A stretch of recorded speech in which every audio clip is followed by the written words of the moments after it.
আসসালামু আলাইকুম রহমতুল্লাহি ওয়া বারাকাতুহু।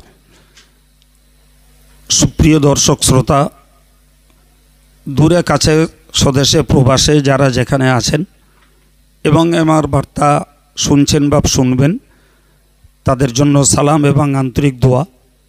পর কথা, আমরা এই বছরের ঈদের ব্যাপারে সুনিশ্চিত হয়ে গেছি যে আগামী শনিবার ঈদুল আজহা উদযাপিত হবে। তো অল ইন্ডিয়া সুন্নতুল জামাতের পক্ষ থেকে এবং অল ইন্ডিয়া সুন্নতুল জামাতের সমস্ত বিভাগীয় শাখা কমিটির পক্ষ থেকে, খাস করে জামিয়া রহমানিয়ার পক্ষ থেকে দেশবাসী মুসলমানদের জন্য আন্তরিক দোয়া, শুভেচ্ছা, সুখ, সমৃদ্ধি এবং শান্তিপূর্ণ জীবন কামনা করছি। আল্লাহ সকলকে ঈদুল আজহা এবং ওই দিনের বাকি কোরবানি সংক্রান্ত যাবতীয় কাজগুলোকে সর্বত্র শান্তির সঙ্গে সম্পন্ন করতে আল্লাহ তৌফিক দেন। অল ইন্ডিয়া সুন্নতুল জামাতের পক্ষ থেকে এবং সুন্নতুল জামাতের শাখা বিভাগীয় কমিটি এবং জামিয়ার পক্ষ থেকে এই আন্তরিক বার্তা ও দোয়া আপনাদের জন্য রইল।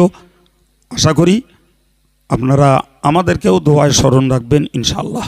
আসসালামু আলাইকুম।